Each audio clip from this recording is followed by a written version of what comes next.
Friends, if you want to watch super hit movie Warfare in English, then you must like this video. If you are visiting our channel for the first time, don't forget to subscribe to our channel, West Films Friends. In today's video, the movie we're going to talk about is called Warfare. I am also going to give you all the information on which platform or on which satellite channel you will get to watch this movie. This video is produced by West Films. We will talk about what this movie is and where you can watch it, all the interesting facts about this movie in today's video. I'm going to tell you apart from this. We will discuss about the facts of this film storyline, starcast actors' performance in the film, and which character has played which role. We will also talk about the story of this film, and I will give you a small review of the story of this film. Also, we will talk in detail about the technical department, music department, pre-production, filming, post-production, budget, box office collection of this film. That's why I request you friends to watch this video till the ends. So let's start the video. Warfare is a 2025 war action film written and directed by Ray Mendoza and Alex Garland. Based on Mendoza's experiences during the Iraq War as a U.S. Navy SEAL, the film is a reenactment of an encounter he and his platoon experienced on November 19, 2006, in the wake of the Battle of Ramadi. To maintain historical accuracy, the film's material is exclusively taken from the testimonies of the platoon members and is presented in real time beginning from the main title. It stars an ensemble cast that includes DeFaro Woon-A-Tai as Mendoza, alongside Will Poulter, Cosmo Jarvis, Kit Connor, Finn Bennett, Joseph Quinn, Charles Melton, Noah Centineo, and Michael Gandolfini. The film is dedicated to platoon member Elliot Miller, played by Jarvis, who lost his leg and voice in the incident. Warfare premiered at the Music Box Theater in Chicago on March 16, 2025, was released in the United States by A24 on April 11, 2025, and pending release in the United Kingdom on April 18, 2025. The film received positive reviews from critics. Plot. In 2006, Ramadi, Navy SEAL Platoon Alpha 1 takes control of a multi-story house from which communications officer Ray Mendoza uses air support to monitor their position while sniper Elliot Miller monitors a neighborhood market across the street.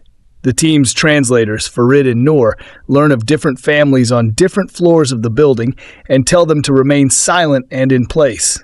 Both Ray and Elliot notice an increase in activity, leading officer in charge Eric to assign the translators to guard various parts of the building as Ray communicates their situation.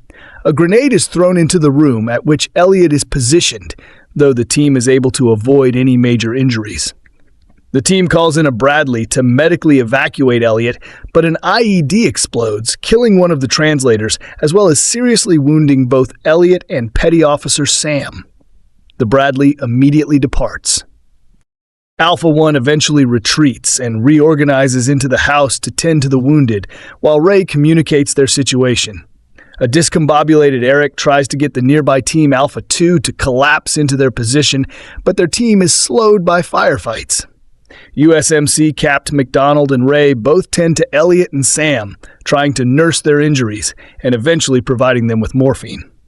Alpha 2 finally makes it into Alpha 1's building, but they discover the Bradleys are unwilling to return out of fear of IEDs. Eric asks Alpha 2 leader Jake to take control of the situation, and the latter convinces his communications officer John to pose as the commanding officer to approve their request to redeploy the Bradleys for evacuation. Alpha 1 and Alpha 2 successfully load their wounded into the Bradleys and exit the neighborhood. The families in the house slowly realize the military is gone, and the Iraqi fighters who were shooting at them from nearby houses gather in the street. Cast. With the exception of Mendoza and Miller, all real-life figures were given alternate aliases for their characters, as the rest did not go public with their identities. Joseph Quinn as Sam, the LPO, based on Joe Hildebrand. Charles Melton as Jake, assistant officer in charge. DeFaro Woon-A-Tai as Ray Mendoza, communicator JTAC. Will Poulter as Eric, officer in charge. Cosmo Jarvis as Elliot Miller, a corpsman. Finn Bennett as John, a communicator. Taylor John Smith as Frank, a sniper. Michael Gandolfini as USMC Cap McDonald, an officer in Anglico and an FSO. Adane Bradley as USMC Sangan Laris, a member of Anglico. Noah Centineo as Brian. Evan Holtzman as Brock, a sniper. Henry Zaga as Aaron, point man. Alex Brockdorf as Mikey, a point man/gunner. Nathan Altai as Fareed. Danya Hussein as Noor. Production. In February 2024, it was announced that A24 was developing a war film with Ray Mendoza and Alex Garland set attached, which would follow Garland's film Civil War, for which Mendoza was the military supervisor. The duo wrote the script and planned to direct the film together. At the time of the announcement, Charles Melton was in negotiations to star in the film. Joseph Quinn was being considered for the cast as well. DeFaro Woon-A-Tai was cast in the film to portray Mendoza himself in March 2024, when the title was confirmed to be Warfare, with Kit Connor, Cosmo Jarvis, Will Poulter, and Finn Bennett being added to the cast as well. That same month, Garland announced his intentions to step back from directing films and focus on writing, while announcing that his directional role in Warfare would be more of a supporting role to Mendoza's. In April 2024, Noah Centineo, Taylor John Smith, Adane Bradley, Michael Gandolfini, Henry Zaga, and Evan Holtzman joined the cast. Principal photography began in May 2024 in London. Release. Warfare was released by A24 in the United States on April 11, 2025. The film premiered at the Music Box Theater in Chicago on March 16, 2025, featuring a Q&A with the directors and Will Poulter after the screening. Reception. Box office. In the United States and Canada, Warfare was released alongside The Amateur, Drop, and The King of Kings, and is projected to gross $69 million from 2,650 theaters in its opening weekend. The film made $1.16 million from preview screenings throughout the week. Critical response. On the review aggregator website Rotten Tomatoes, 95% of 142 critics' reviews are positive, with an average rating of 7.9 for 10. The website's consensus reads, narratively cut to the bone and geared up with superb filmmaking craft, Warfare evokes the primal terror of combat with unnerving power. Metacritic, which uses a weighted average, assigned the film a score of 76 out of 100 based on 38 critics, indicating generally favorable reviews. Audiences polled by CinemaScore gave the film a grade of A on an A+ to F scale. Warfare, Alex Garland and Ray Mendoza's assiduous new film on a single episode of the American War in Iraq, opens with a title card typical to a war picture. Date, location, bare-bones summary. 11 November 2006 in Ramadi, Iraq. Navy SEAL Team Alpha 1 is supporting Marines in insurgents' territory. And then one final unusual detail in place of the standard based on a true story. This film uses only their memories. The only is an ominous indicator. This is a film working against the Hollywood tide to gloss, simplify, or narrativize. Warfare, based primarily on Mendoza's memories of that day as a former SEAL, as well as those of fellow soldiers and civilians present, is as much an experiment of translation as a cinematic achievement. A movie defined by both what it shows and what it does not. Much of the press surrounding Warfare has focused on this exacting verisimilitude, its mission to create the most accurate war film possible. If something could not be double-checked by another account, it was not included. The intricate, fully immersive soundscape designed by Glenn Fremantle encompasses the vast volume spectrum of conflict. Civilian chatter, a hand grazing a windowsill, burps of radio, destabilizing patters of gunfire, and the sonic boom of a show of force military flyover that had nearly the same fetal position effect on the theater audience as it did the characters. With the exception of a first scene observing the soldiers raucously dancing to the erotic music video for Eric Pridz's Call on Me, underscoring just how young they are, how much pressure must be released, the movie proceeds in more or less real time. 90-ish minutes at a house the soldiers picked, because one said, "I like it," at first tracking and then fighting nameless insurgents, with dialogue primarily in undiluted military jargon. At every turn, Warfare resists the conventions of a typical war picture, especially for the small handful of films dealing directly with the aftermath of 9/11. From Black Hawk Down to Zero Dark 30, even the most technically proficient and subtly critical films boast a certain Hollywood sheen with clear acts, story structure, and legible characters for viewers to latch onto. and if not an outright satire a la Three Kings, an obligatory baseline reverence for the U.S. military. Warfare does cast a slew of good-looking actors on the rise, including Charles Melton, Kit Connor, Joseph Quinn, Cosmo Jarvis, Noah Centineo, Will Poulter, and Reservation Dogs' DeFaro Woon-A-Tai as Mendoza. But clad in camo and wraparound goggles, caked in dirt and blood, waiting in indecipherable roles, or whirring in annihilating chaos, they are largely indistinguishable from the group. No backstories, no side plots, little banter. The main character is the unit itself. But perhaps what is most striking about Warfare is not its adroit simulacra of battle, but its commitment to uncinematic truth. War is hell, and also a lot of waiting around. Nearly half the movie proceeds before the firefight, the camera lingering in the dull, paranoia-inducing fact that there isn't much to talk about when something could go wrong at any minute. When it does, a grenade tossed through a window from an unseen insurgent, it is almost comically understated, though no less deadly. The violence is arrhythmic, staccato outbursts of deafening noise. But once a soldier is gravely injured, Garland and Mendoza do not provide a reprieve from the agonized screaming.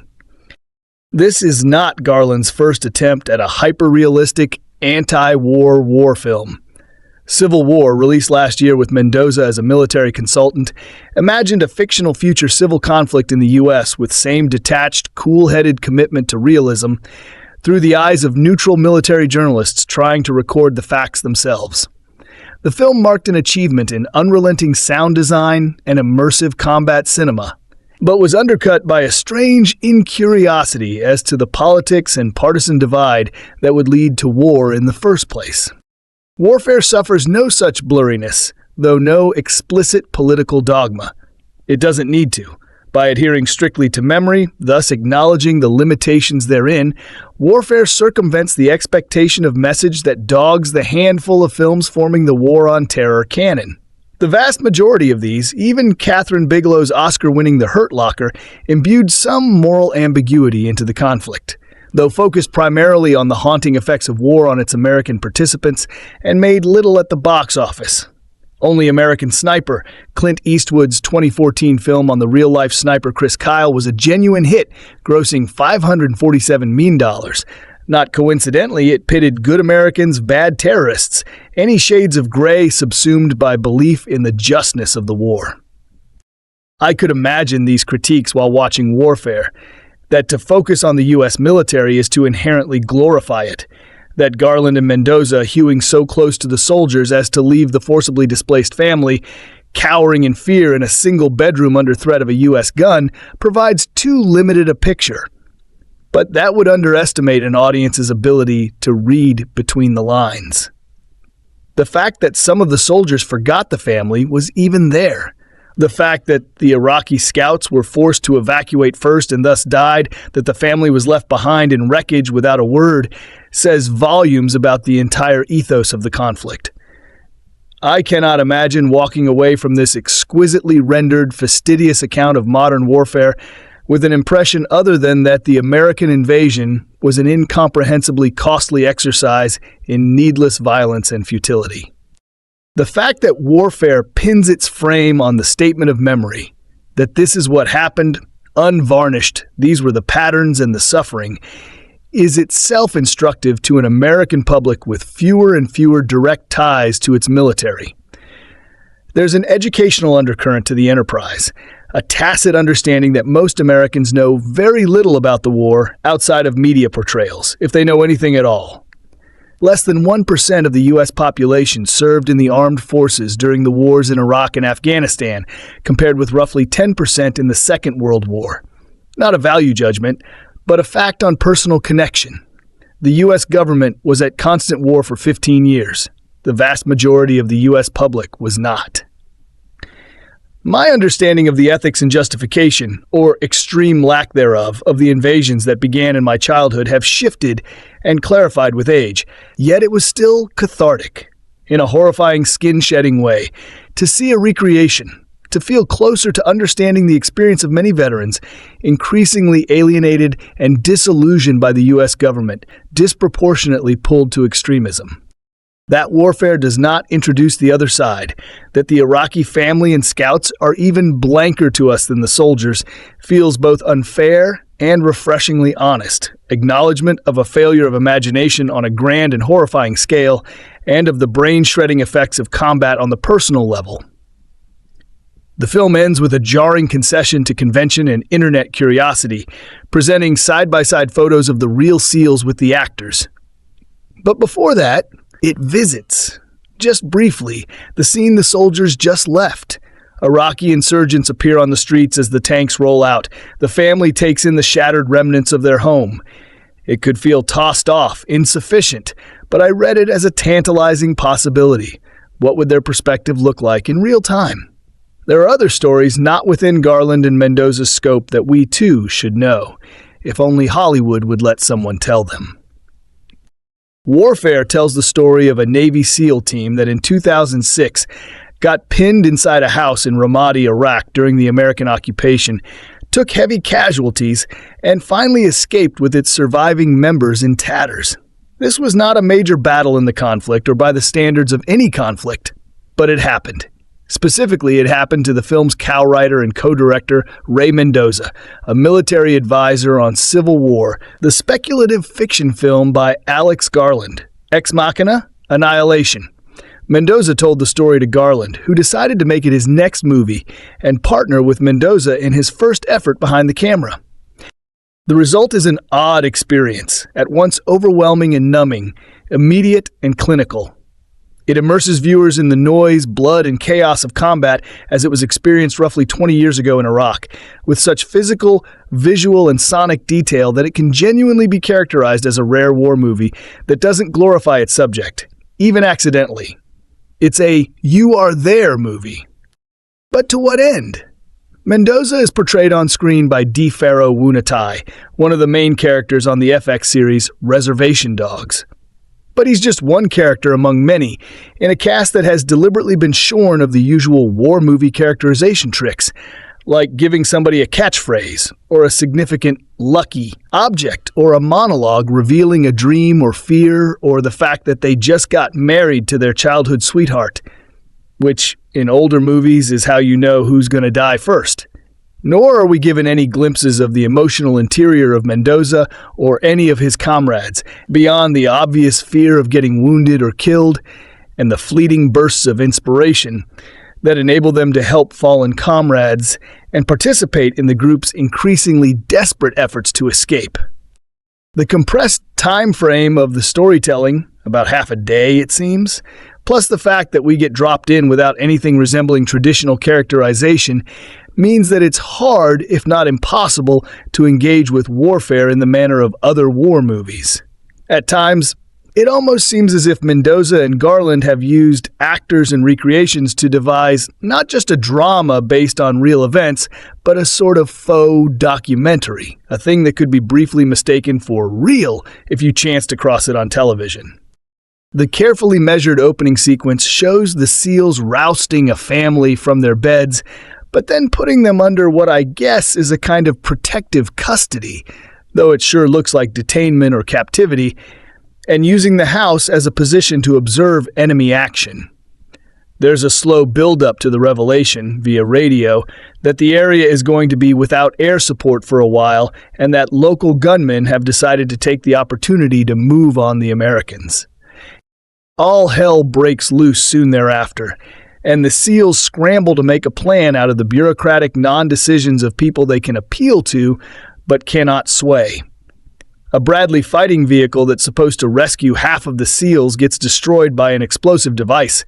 The higher-ups don't want to dispatch a replacement because they don't want to lose another expensive piece of equipment. There are protocols governing how and when and why things happen. Nobody wants to get disciplined or demoted for doing the wrong thing. Ass covering becomes as much a priority as saving colleagues from being killed or maimed, until the moment when the men realize that if they don't start fudging facts and breaking rules, they're all going to leave in body bags. In the end, the effect is both alienating and fascinating. Sometimes Mendoza and Garland will linger on a perspective that's not anchored in the house that's under siege, as when the movie cuts to blurry black and white views of streets as seen from aerial surveillance craft, and human lives become pixels in a horrible video game. The sound design team, 14 people per IMDb, makes it feel as if you're listening to an entire neighborhood as it gradually collapses into mayhem. Early on, there are sounds of human voices talking, vehicles moving from point A to point B, even some birds and ordinary household machines. When a bomb goes off, you hear a bunch of dogs suddenly begin barking. As in a handful of other movies, there is no score, which means you pay closer attention to the sound than you normally might, and start to understand how certain sounds mean that certain things are just about to happen, or that they're the cue to execute the next step in a plan.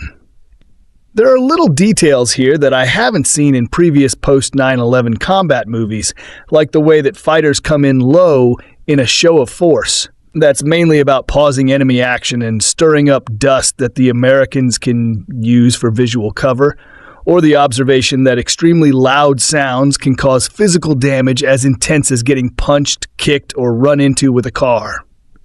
The enemy is unseen, for the most part, or seen distantly, through rifle scopes and via surveillance tech.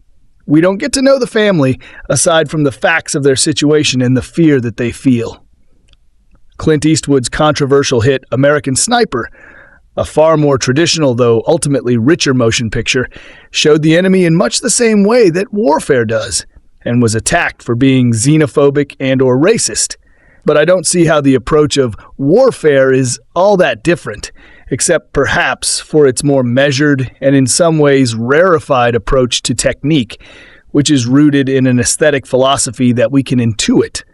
Every moment, statement, and detail is based on the memories of people who were there, but that is never explained to us, which is not to say that it should have been blatantly exposited, merely that the presentation could have been less jagged and opaque. There's a moment near the end where you briefly think that the movie might shift its point of view to that of the family, but it's over before it can turn into anything significant. Warfare is a tight movie, 95 minutes plus credits. That's for the best. If it had gone on longer, we might have started to miss the more typical/cliched elements we associate with historical fiction on film and question whether those have been replaced here with something deeper and smarter or with nothing. The end credits juxtapose pictures of the actors who played the SEALs with the actual guys. I've never understood the point of movies doing this, as acting is not a contest to see who can look the most physically like the person they're portraying. That's cosplay. It's especially puzzling here, as none of the actual participants are recognizable to anyone who didn't personally know them, and in a lot of cases, the face of the real person has been blurred.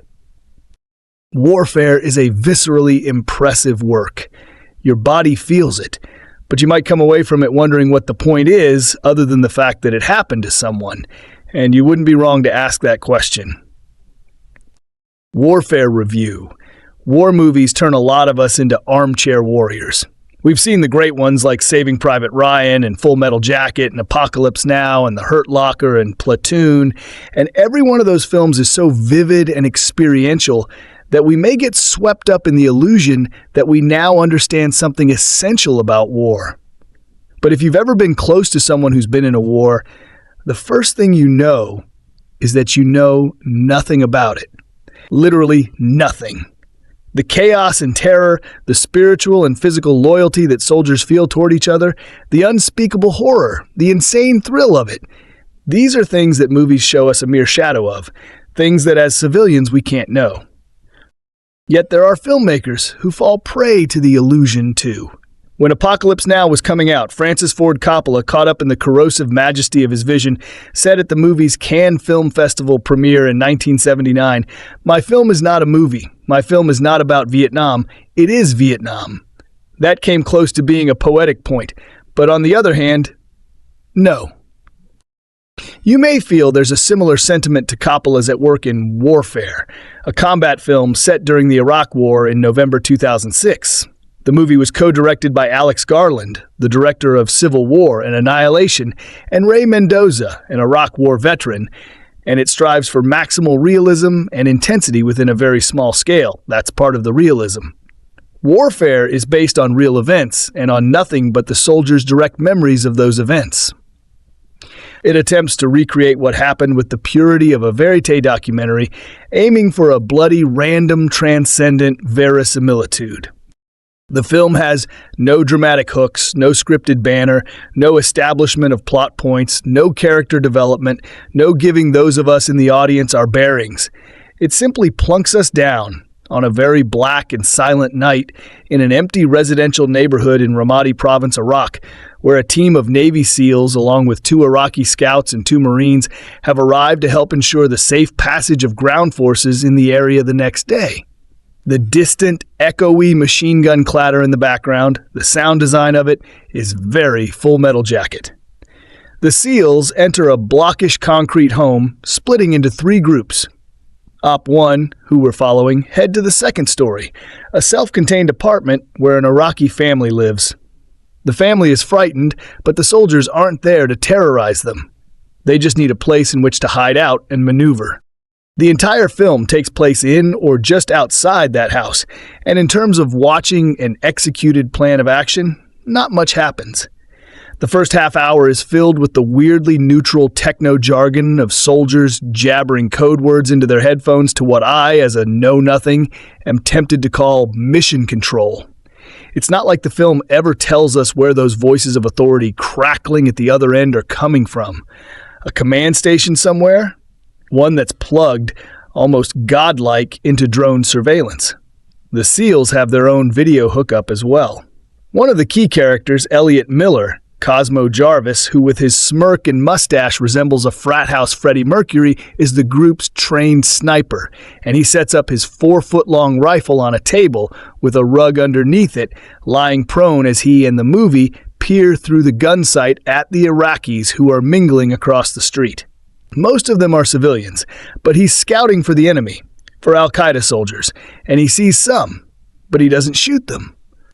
The opening half hour is all waiting, spying, and sitting around, with occasional minor strategizing.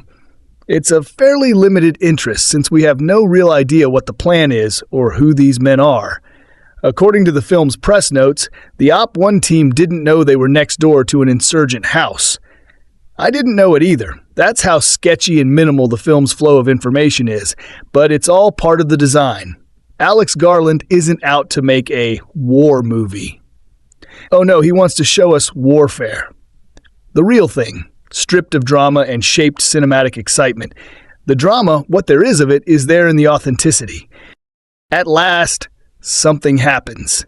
The sniper gun is peering through an 8-inch wide hole blasted into the wall, and the insurgents, having figured out that the Americans are in there, toss a grenade through the hole. It explodes, causing a few wounds, though nothing close to what we'll see in the film's second half.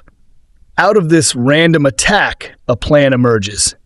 They're going to call in a Bradley fighting vehicle, what we used to call a tank, to whisk the soldiers out of there. At one point, a small canister is referred to as smoke, and I thought, what is that code for? Actually, it means smoke. When the Bradley arrives, they toss the canister out the door and it emits blinding plumes, which camouflage the soldiers as they hustle out the door and into the tank. That's when the bad thing happens. Just as they're escaping, right next to the Bradley, an IED explodes. What we've witnessed so far is the odd bureaucratic preamble to war. Now we see the awfulness of war. If warfare has a cinematic antecedent, it might be Black Hawk Down, the 2001 Ridley Scott movie that dunked us in the fire and shrapnel of a mission gone wrong. That's a valid thing for a movie to do, yet the challenge is making it gripping. Warfare presents itself as an immersive experience, and I think it will be lauded for being an immersive experience. To me, though, it was not. Watching it, I felt involved and detached at the same time. The film strips itself of most of the active elements that immerse us in a war movie. Like, for instance, treating the soldiers as fully colored-in characters. Will Poulter, as the team commander, does his inscrutable noble scowl thing, and good actors like Charles Melton and Michael Gandolfini make their presence felt. But ultimately, we're standing back and watching them. That's the downside of the film's objective method.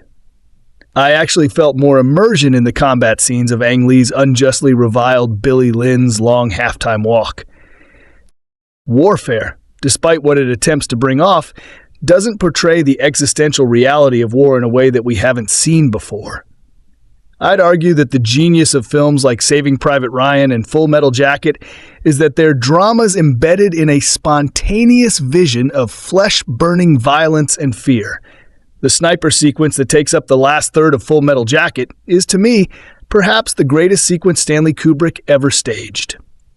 When Arliss Howard's cowboy gets shot and lays there dying, you touch war's hideous power as much as you do in any film in history. In Warfare, the IED maims two of the soldiers, Elliot and Sam, Joseph Quinn.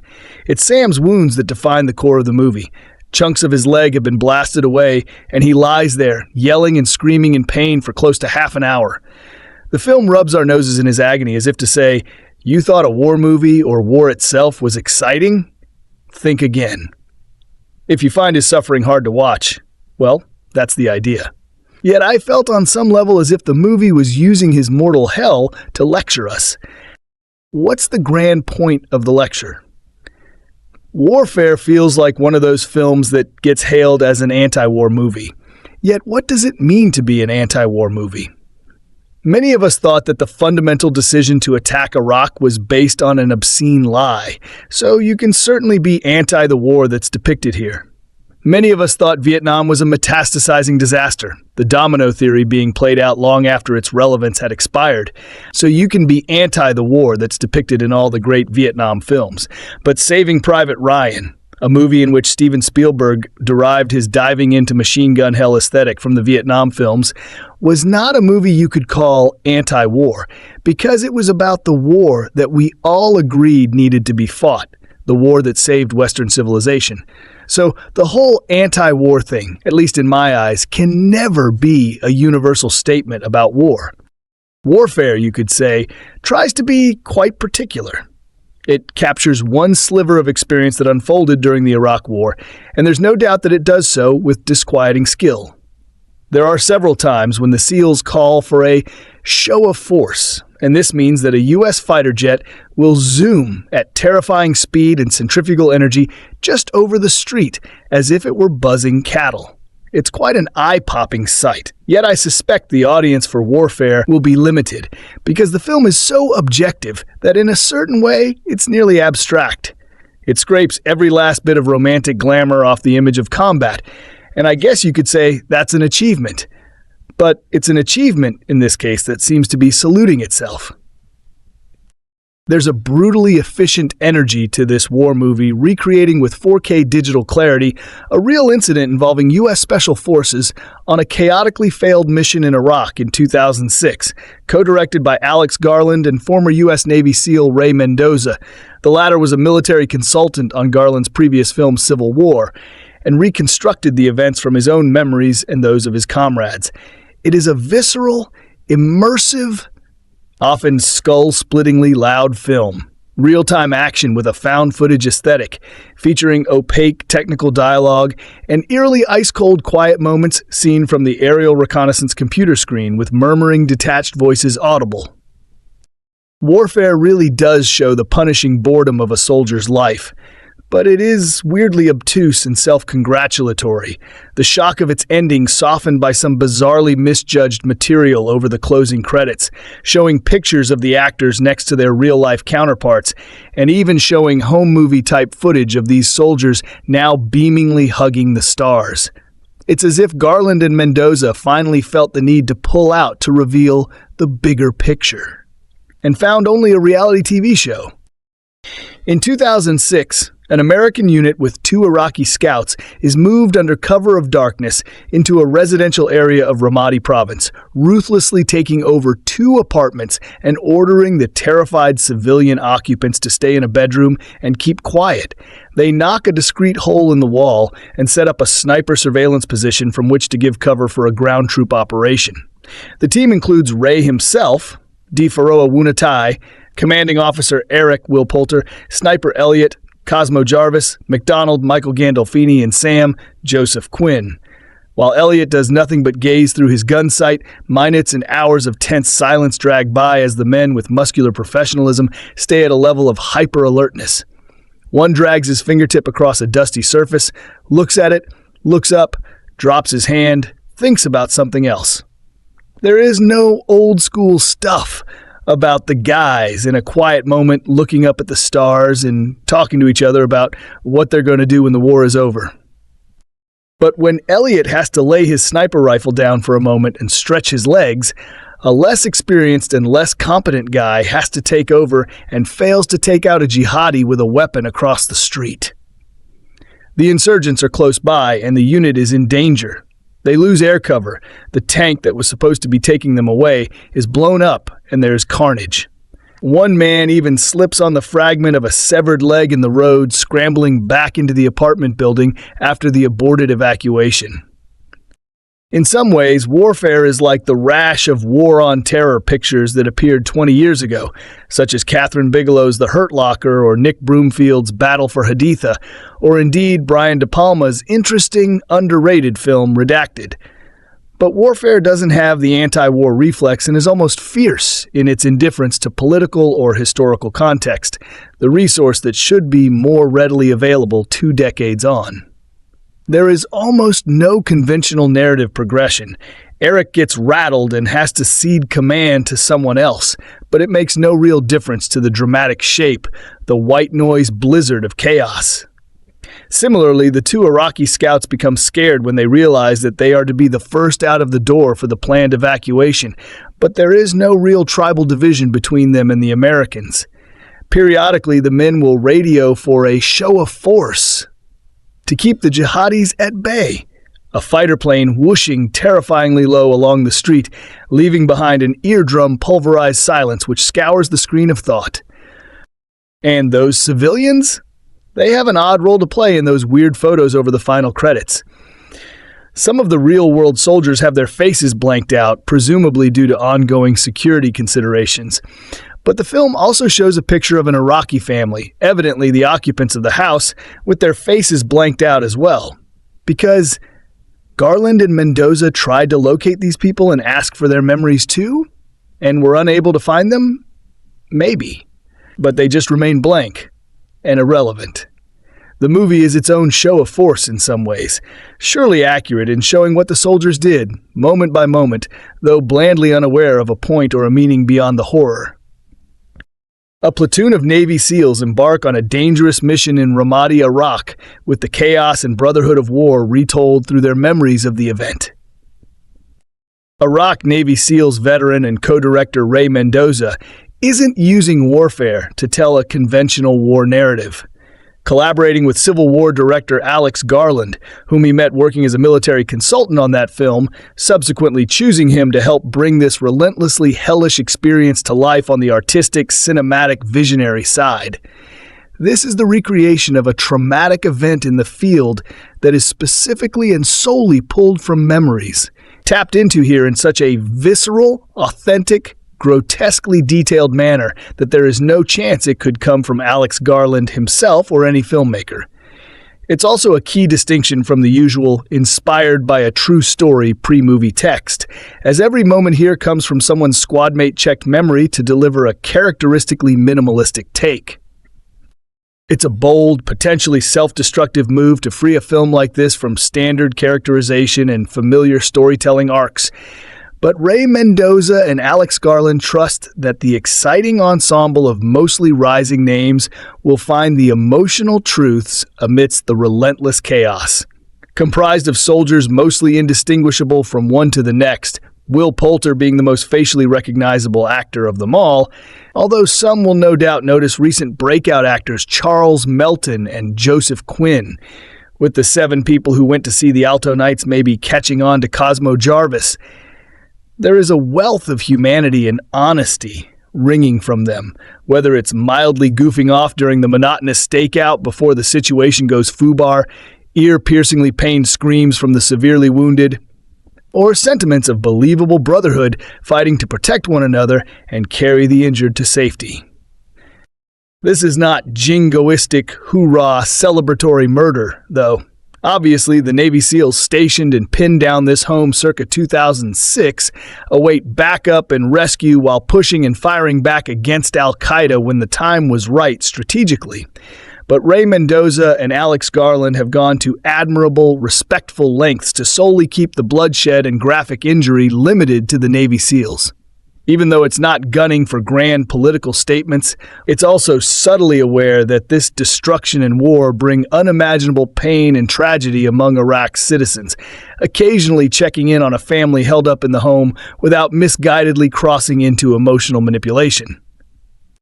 The brunt of that injury and trauma comes from a blown-up but still breathing Elliot, Cosmo Jarvis under heavy, disturbingly graphic makeup on his face and legs, who is primarily tended to by seemingly inexperienced comms guy Ray, DeFaro Woon-A-Tai, perfectly expressing in-over-his-head shell shock, handling the horror with bravery amidst frayed nerves and loud sounds coming from every direction.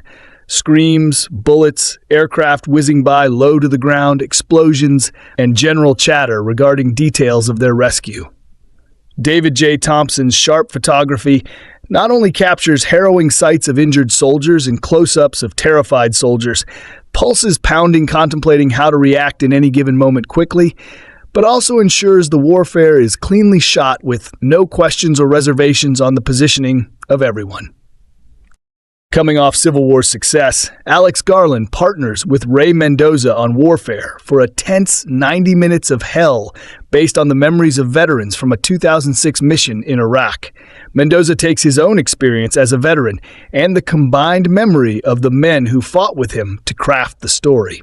Unfolding in real time, Warfare doesn't give us or the characters more than a few seconds to breathe. Many movies brand themselves as the singularly accurate and gruesome depiction of what war is really like, and though Warfare isn't perfect, it's committed to playing the part. To describe Warfare as fun or entertaining would be incorrect and borderline offensive. However, it holds your attention. Warfare doesn't struggle to keep you on the edge of your seat as soon as the narrative turns and the action gets going. It's a tight script and contained story, which elevates Mendoza's intention to keep us directly in the line of fire. Warfare doesn't need to tell us about the breadth and impact of the Iraq War. The effects are still felt today. Instead, the film narrows the scope and zooms in so we can see how the violence plays out. If there's one thing that can't be denied about Warfare, it's that it's immersive. And there's no escape from the onslaught of sound, gore, and anxiety that pervade the film. The film does a good job of almost tricking you at first, beginning with the long, slow hours of waiting that define modern military action. This gives us a chance to see the group's dynamic and suss out the tiny details Warfare provides about these young men in between the military jargon they're throwing around. When we meet them, they're a decently oiled machine, but they're never emotionless. Boasting a large ensemble cast, the actors bringing Warfare to life have a little trouble disappearing into their roles. Their faces are all a little too familiar for me to fully believe these young men could be the veterans they're portraying. However, the unbearable youth of the cast is paramount to Warfare's success. DeFaro Woon-A-Tai is a highlight, playing Mendoza himself with Will Poulter and Cosmo Jarvis, also differentiating themselves among the sea of characters. If it were a different kind of movie, I might have wanted to spend more time with the men, get to know their dynamics. However, you don't have to know much about the characters to see that they would die for each other. Even when they're making the hard choices and the stakes of their decisions are literally life and death, you can see their humanity. Though Woon-A-Tai's Mendoza is generally the focal point of the significant emotional beats, it's truly an ensemble piece. This, like all parts of Warfare, reflects the truth of a military unit. Warfare is not for the squeamish or sensitive, as we get plenty of head-on shots of bodies blown in half and injuries that will make your stomach turn. The sound design is fantastic and does some of the heavy lifting of putting you directly in the heat of the moment, and it gets exhausting after a while. Warfare intentionally disorients and muddles the senses, making it as hard for us to focus as it is for the men on screen. It's a harrowing movie, made all the more upsetting as it becomes increasingly clear that these people are considered expendable.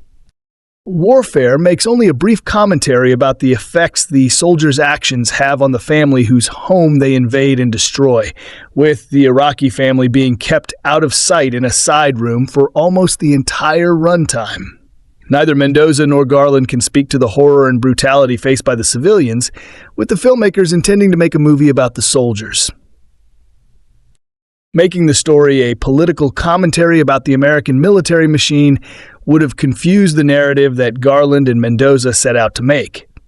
Many fans of Garland's work, or A24, might engage with the film hoping to see a cultural and social condemnation of the war.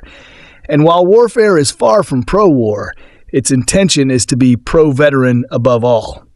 It's helpful that Warfare is vicious in its depiction of violence and employs such disorienting cinematic choices, as this lets Warfare land on us as the movie it is, not on the one we might want it to be.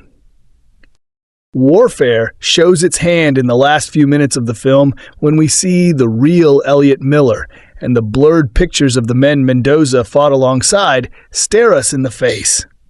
Many of the veterans Mendoza based the characters on chose not to have their faces revealed, and it's interesting that Warfare still includes them and the ghosts of their stories in the film. These aren't memories people want to relive and rehash, but forgetting isn't on the table either. Warfare is good, but it's not as original as Mendoza and Garland are making it out to be. Most movies about war in the 21st century are gritty and about the needless sacrifices of young lives. It's gripping and effective, but doesn't have anything new to say. However, I don't think it necessarily needs to alter our perspectives with a never-before-seen take on war. Mendoza wants to grapple with what he's seen in the few short moments that changed a group of people's lives forever. If warfare is how he chooses to exercise these feelings, who are we to deny him? Arfar ending explained. Warfare's perfectly abrupt ending is a fitting finale for the grounded military movie. Co-directed by Alex Garland and Navy SEAL veteran Ray Mendoza, Warfare is a very realistic retelling of a battle that Mendoza experienced while stationed in Iraq in 2006. As part of the Second Gulf War, the film's platoon of Navy SEALs find themselves stationed deep in insurgent territory when a sudden attack turns a tense day into a firefight. The rest of the film is spent on the single battle, keeping the focus tightly on the soldiers caught in the situation. Warfare is an intense film that never loses sight of the soldiers at the heart of the story. While this means the film doesn't necessarily have a lot to say about the state of the world at large, it does highlight the humanity that can often be overshadowed by the chaos of armed conflict. Warfare benefits greatly from this grounded and realistic presentation, as well as Alex Garland's experience with Civil War, especially because the film is so rooted in telling a story based on real life. Elliot and Sam are severely wounded in Warfare, but both are successfully evacuated from the battlefield and survive. Much of Warfare is spent on a single block in the insurgent territory of Iraq during the waning days of the months-long Battle of Ramadi. After a grenade forces the American soldiers to arrange a retreat, an IED ends up destroying their convoy. The two Iraqi soldiers working alongside the Americans are killed in the blast, while Elliot and Sam are grievously injured. Retreating into the house and holding out until reinforcements arrive, the other SEALs are able to stabilize both men. Much of Warfare's tension is rooted in the fates of Elliot and Sam. While both men are very hurt, Sam is at least conscious and able to communicate with his squad mates. Elliot spends a good chunk of Warfare's second half unconscious, only awakening after more of the battle has commenced. However, thanks to the timely arrival of Jake's soldiers and the subsequent evac transport, the SEALs get both men to safety. The film ends with a montage of the real corpsmen who inspired Warfare, confirming that both men survived their injuries. For the first half of Warfare, the group is led by the officer in charge, Eric. He's presented as a capable leader during the initial sequences of the film and takes charge when they come under fire. However, Eric is among the soldiers rocked by the IED. Although he doesn't suffer from the same kind of injuries that befall Elliot and Sam, it's clear the blast knocked him off his axis and has left him dazed and incapable of taking charge. When Assistant Officer in Charge Jake arrives on the scene, Eric relinquishes command to him. It's a quietly effective moment, with Will Poulter's performance infusing Eric with a deeply shaken vibe in these scenes that carry him through the rest of the film. Eric is commendable for recognizing he's took shaken to effectively lead, allowing his compatriot to take charge in a dangerous situation. It also means that Eric gets a chance to briefly stay with the overwhelmed civilian family whose home they've commandeered, giving those otherwise nameless characters a chance to lash out at the soldiers for dragging their family directly into their conflict. Warfare is focused on the events of a single mission for a platoon of Navy SEALs during wartime, playing out in real time and without the kind of edits and cuts that typically dominate films about the military. The film ends with the platoon making their retreat and the local insurgents stepping out of their positions to inspect the damage. It's a sudden ending for the movie, but a fitting one for the subject matter. Just as the battle suddenly began with a grenade and then suddenly escalated with an IED, the battle comes to an inglorious and abrupt end. Much as in real life, wartime conflicts don't come with massive duels or bombastic acts of self-sacrifice. These battles can end just as quickly as they begin, an aspect of military service that underscores the tension in the film's first act while the soldiers monitor the locals. Battlefields can erupt anywhere, with the ebbs and flows of a firefight shifting quickly and with little warning. Warfare is designed as a realistic approximation of what actual combat looks, sounds, and feels like. In that sense, Warfare's abrupt ending makes perfect sense in the context of the film. Warfare is based on true events, with each of the SEALs who appear in the film based on a real soldier. A montage after the climax of the film shows the cast alongside their respective inspirations. Most of the soldiers were renamed, however, with only JTAC's platoon communicator Ray Mendoza and Corpsman lead sniper Elliot Miller using their full names in the script. The real-life Mendoza is actually the co-writer and co-director of the film with Alex Garland. It was their commitment to ensuring that Warfare came with a level of authenticity that led to the film. While the film doesn't fully address the fates of every Navy SEAL who was in the battle, a few of them were confirmed either during the montage or the Warfare Q&A attended by members of the cast, crew, and veterans. Joe Hildebrand, the inspiration for Sam, survived the conflict and attended the Q&A alongside Elliot. Elliot also survived, although he requires a wheelchair and an AAC device to communicate. The rest of the SEALs don't have their fates explained, although Mendoza mentioned at the Q&A that he remains in contact and on good terms with the rest of the platoon. Warfare doesn't offer much overt commentary about the politics of the Second Gulf War or the motivations behind the local population. The insurgents aren't demonized, instead portrayed bluntly as an opposing force that ends up in a firefight with the Navy SEALs. On many levels, the film is solely about representing a real-life event as accurately as the filmmakers could manage. The true meaning of the film is to highlight the humanity of the soldiers caught in the firefight. Sometimes, that's the uncertainty that hits Eric, or the fear and pain that drives Sam's pleas for more morphine. Other times, it's simple human fallacies of McDonald accidentally administering morphine to himself instead of Elliot.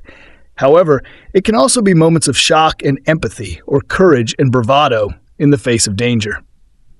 Warfare is about the Navy SEALs not as lionized heroes or metaphors for American expansion, but as regular men who find themselves in an extreme situation.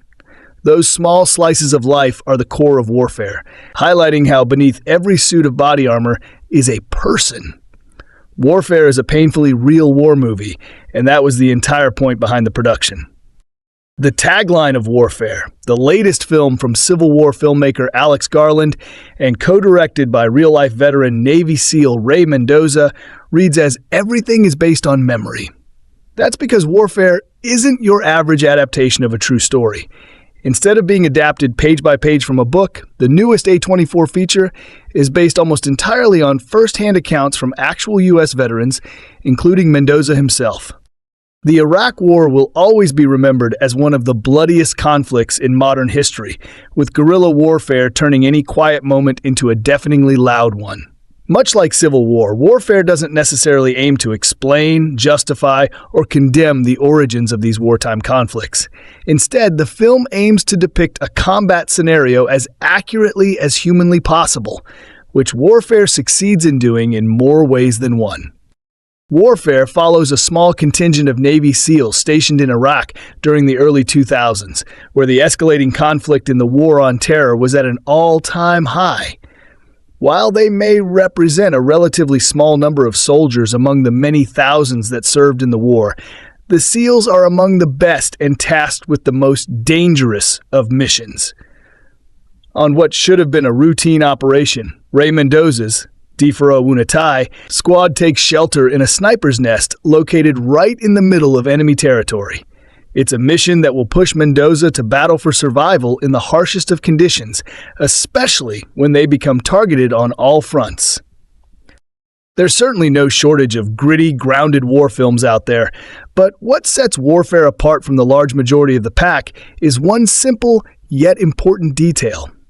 At a runtime of about an hour and a half, the events of warfare are depicted almost entirely in real time, meaning that the film's events are intended to take place over that exact time frame. Using time and memory in such a way is far more than a simple gimmick to make a war film feel more unique. It adds a sense of unparalleled realism that makes every second feel like an unexpected turning point. The realistic depiction of warfare's timeline of events is both its greatest strength and its greatest weakness. It's a strength because you'll be hard-pressed to find a war film that even remotely approaches every second with the level of realism that Garland and Mendoza's film does. That said, it can also be a weakness for some, as it doesn't have too much going on, plot or theme-wise. In another comparison to Civil War, warfare is much less concerned with the real-world politics behind a conflict like this, but is more laser-focused on its depiction of a realistic combat setting. That's great for those looking for an extremely tense thrill ride, though those looking for a more weighty thematic tale may not find it here. That's not a knock against the film, seeing as how it's not necessarily trying to be a thematic tale. It's just a sign that the movie may be an acquired taste for some. Before any bullets are shot or any explosives are set off, warfare is almost immediately drenched in tension and suspense. The film's opening minutes are almost dead silent, eerily so as the U.S. soldiers clock in at the office for another death-defying mission. With virtually no music, lots of military jargon, and some occasional and effective moments of levity, audiences will feel as if they are sitting in this dead silent home alongside the Navy SEALs. Garland and Mendoza also make the very wise decision to rarely show the people that the soldiers are fighting, making things all the more difficult to predict. Once the shooting does start, warfare goes from dead silent to overwhelmingly deafening within a mere instant. Primarily through some absolutely top-notch sound design, every bullet crack, IED explosion, and blood-curdling scream will be ringing through one's ears for days. Alex Garland has always shown an impressive knack for building suspense with his past work like Annihilation and Civil War. But warfare's most impressive feat is how it maintains that high level of tension for almost an hour, despite taking place almost entirely in a single location. Really, the only times when that tension struggles are when the film aims to do something more big budget, like an airstrike, which aren't nearly as convincing as the film's other strong elements. Speaking of those SEALs, Warfare also boasts a pretty stunning ensemble cast that includes some of the biggest young actors in the industry today.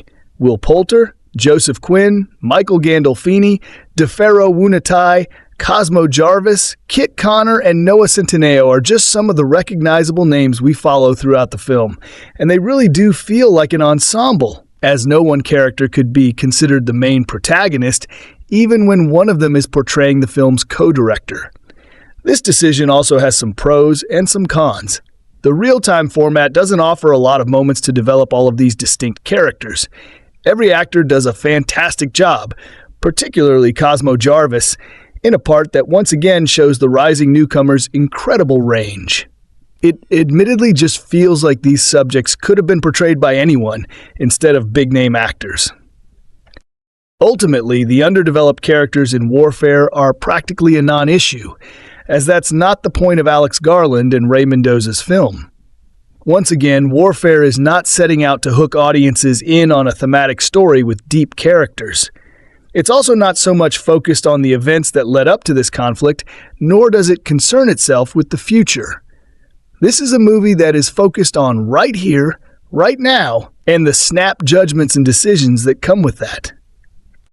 Seeing how Alex Garland has made films about zombie apocalypses, advances in robot technology, and full-scale guerrilla domestic conflict, Warfare is his simplest film by far. It has a basic premise with a to-the-point execution, a minimal set, and straightforward execution. It shouldn't be one of the best works in his filmography, and yet it is. And it's hard to think that the input of a real-life combat veteran like Ray Mendoza didn't add to that spark. It would have been so easy for Warfare to be a grand, glossy, cheesy tribute to the United States military. In treating the film as a realistic sequence of events, Warfare not only becomes the best tribute to U.S. veterans that it could possibly be, but it also gives viewers a slight sense of what these brave individuals went through to go above and beyond the call of duty. The result is one of the best films of 2025 so far, successfully capturing the grim, brutal, and unpredictable nature of warfare that only a handful of feature films truly have. The fear that they feel. Clint Eastwood's controversial hit American Sniper, a far more traditional though ultimately richer motion picture, showed the enemy in much the same way that Warfare does, and was attacked for being xenophobic and/or racist. But I don't see how the approach of Warfare is all that different, except perhaps for its more measured and, in some ways, rarefied approach to technique, which is rooted in an aesthetic philosophy that we can intuit at every moment. Statement and detail is based on the memories of people who were there, but that is never explained to us, which is not to say that it should have been blatantly exposited, merely that the presentation could have been less jagged and opaque. There's a moment near the end where you briefly think that the movie might shift its point of view to that of the family, but it's over before it can turn into anything significant. Warfare is a tight movie, 95 minutes plus credits. That's for the best. If it had gone on longer, we might have started to miss the more typical cliched elements we associate with historical fiction on film, and question whether those have been replaced here with something deeper and smarter, or with nothing. The end credits juxtapose pictures of the actors who played the SEALs with the actual guys. I've never understood the point of movies doing this, as acting is not a contest to see who can look the most physically like the person they're portraying. That's cosplay. It's especially puzzling here, as none of the actual participants are recognizable to anyone who didn't personally know them. And in a lot of cases, the face of the real person has been blurred. Warfare is a viscerally impressive work. Your body feels it, but you might come away from it wondering what the point is, other than the fact that it happened to someone. And you wouldn't be wrong to ask that question. Joseph. Quinn's excruciating howls of pain go on and on and on and on, in Warfare continuing long after most films would have moved forward. The relentlessness of those cries with his leg. One bloody open wound defines what is so unique and effective about this real-time 90-minute immersion into an actual U.S. mission in Iraq. Alex Garland, the writer and director of Civil War and Ray Mendoza, a veteran who is its military advisor, have co-directed a bold marvel of a film together. Garland's virtuosity and Mendoza's first-hand experience create a masterful technical achievement that is more important emotionally harrowing. Warfare feels even more visceral because it arrives when actual wars are raging from Israel and Gaza to Ukraine, giving the film more immediacy than it might have had even. Just 5 years ago, Civil War extrapolated from today's politically divided world, into a near future where combat tears across the U.S., the film's marketing somewhat disingenuously claimed it was apolitical, but that was only true in the sense that this dire warning didn't endorse specific political parties. Warfare is more truly apolitical, focusing on the nature of war itself. By way of one that happens to be in Iraq, Mendoza was part of the 2006 mission. The film depicts an operation that was not major or particularly notable, just a cog in the war machine minutes into the film. A group of U.S. Navy SEALs played by first-rate actors including Poulter, Cosmo Jarvis, Charles Melton, Kit Connor, and Faroa Woon-A-Tai creep into an Iraqi town to do surveillance ahead of ground troops arriving the next day. They take over a house, dragging its residents out of bed and smashing through a wall between two apartments, and soon spot al-Qaeda jihadists gathering across the Tay.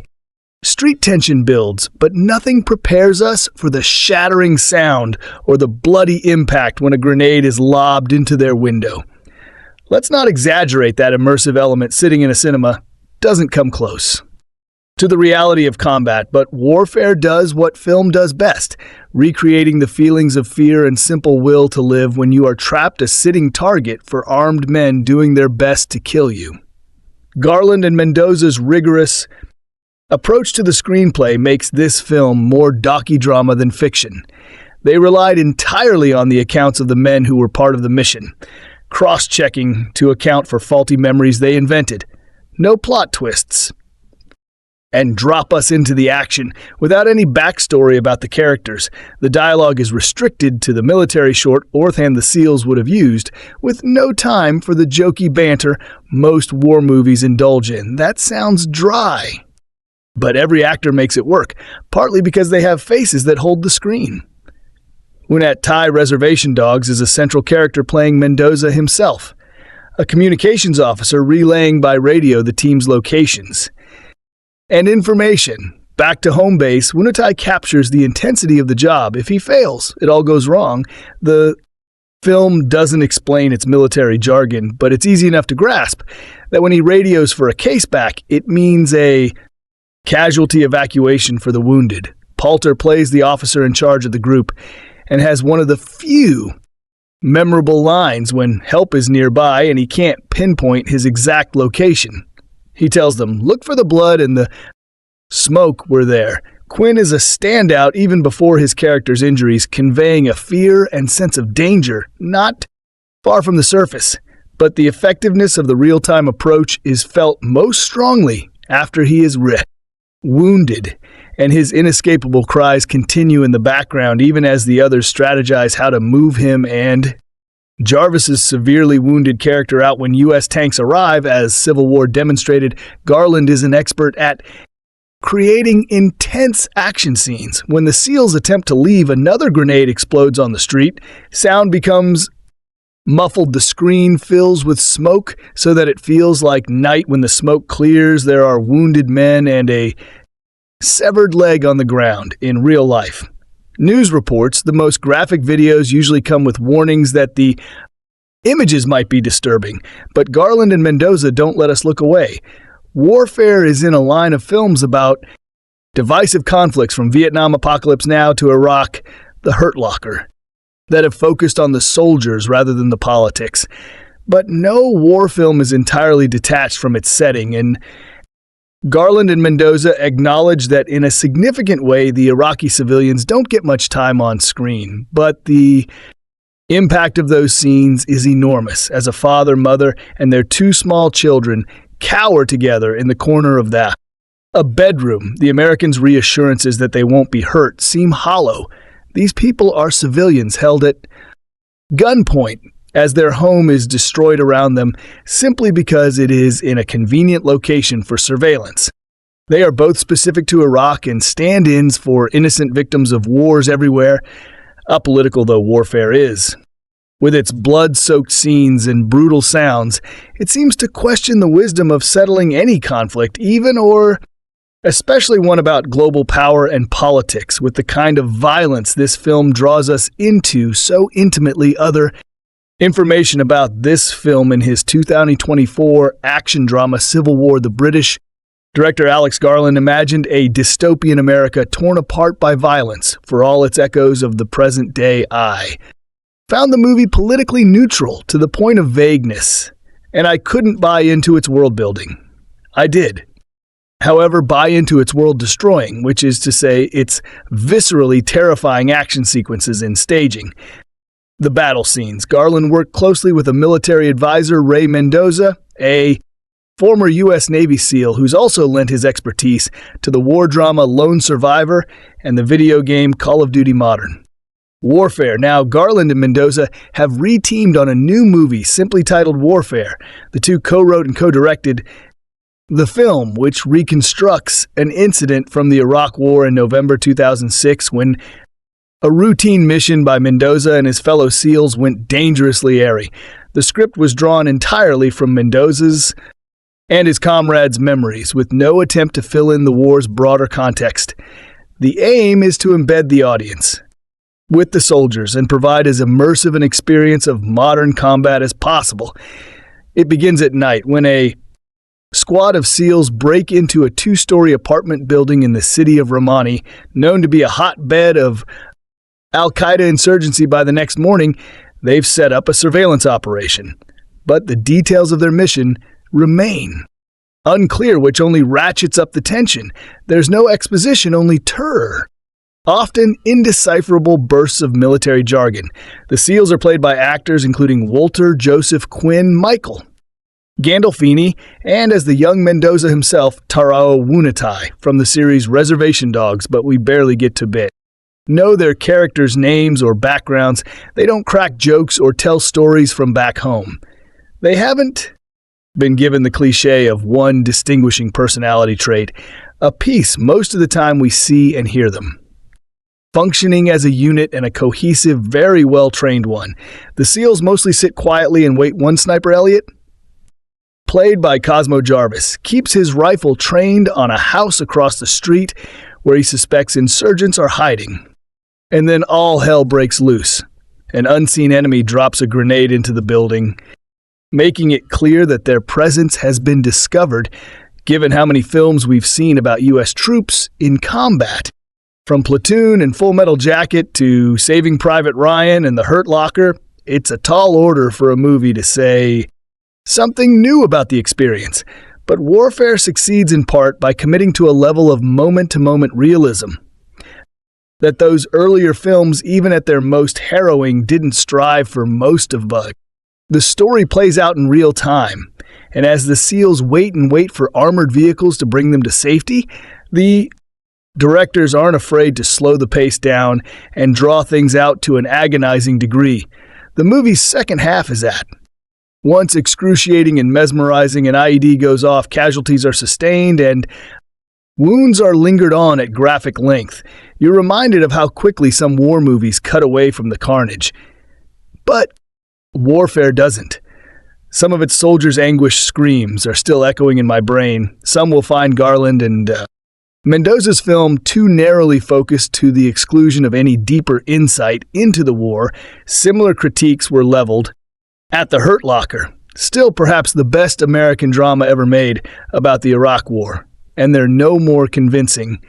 When lobbed at Warfare, those looking for politics will find it.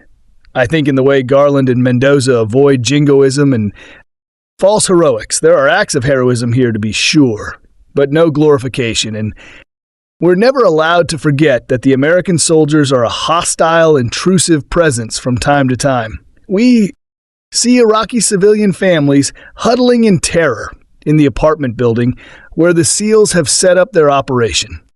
There are also quick glimpses of insurgents firing from rooftops across the street at times. I wondered what kind of movie could be made about the same events from their perspective with the same radical absence of cliché warfare. Doesn't just offer a corrective to the war movies we've seen already. It's powerful enough to leave us thinking about all the ones we still have yet to see. The opening scene of Warfare 2025 features a group of largely interchangeable soldiers staring with lurid curiosity at the infamously suggestive music video for Call on Me by Eric Prides. It's an indulgent, intentionally provocative work of art.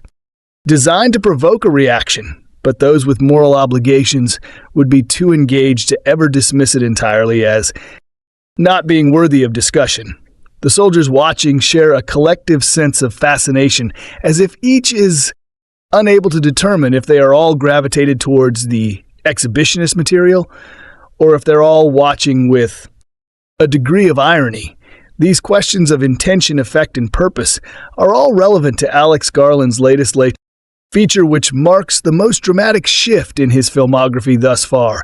While Garland's career behind the director's desk started with the high-concept genre films Ex Machina, Annihilation, and Men, he pivoted towards realism with last year's Civil War, an incendiary analysis of what America could look like from an outside perspective. While Warfare shares the same brutal, unsavory, visceral qualities of Civil War, it doesn't rely on.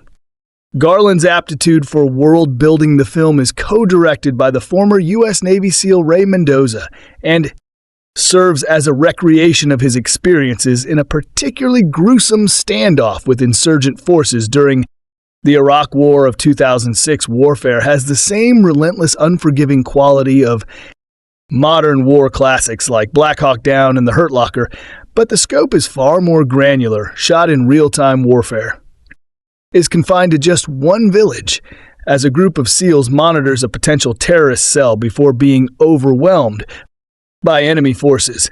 There's a voyeuristic sense of observation that Garland commits as he drops the viewer into a situation with little context or background on the character, while the lack of political rhetoric in Civil War was the point. Warfare deprives the audience of any established narratives in order to focus on the macro tasks at hand. It's only after watching 95 minutes of cacophonic screams and ear-shattering gunfire that viewers are left to question what was accomplished and why this type of violence has been so briskly ignored. To say that Warfare has characters would be misleading, as the film aims to recreate what each of the men in combat went through with a hypnotic attention to detail. However, the fact that it is taken from Mendoza's memory means that Garland doesn't have the opportunity to hint at pieces of backstory or expand the character development beyond what actually happened. While some may view that as an inherently unenigmatic technique, it's perhaps the only method in which Garland would have been able to bring this story to life. Documentary footage does not exist, and any amount of videotape testimonies can't capture the enrapturing experience of watching this intense situation unfold, while reactions to what is depicted on screen may largely depend on the perspective that the viewers themselves have on the Iraq War. Garland can't be faulted for any of the film's technicals. Warfare has a remarkable degree of scale, as it is made clear where exactly each character is in relation to one another, which threats are looming, and what exactly the collateral damage entails. The Battle of Woon-A-Tai was not particularly complex, as the same threat that existed at the beginning of the film was there at the end. What takes up the majority of the running time is seeing the characters forced to solve the ramifications of each round of gunfire, as they must maintain a shaky hideout, protect their local translators, and administer medical treatment to their wounded brothers in arms. Garland has made a film perfect for the IMAX experience, as the sharp moments of kineticism are much more impactful when the audience is totally enraptured with the imagery.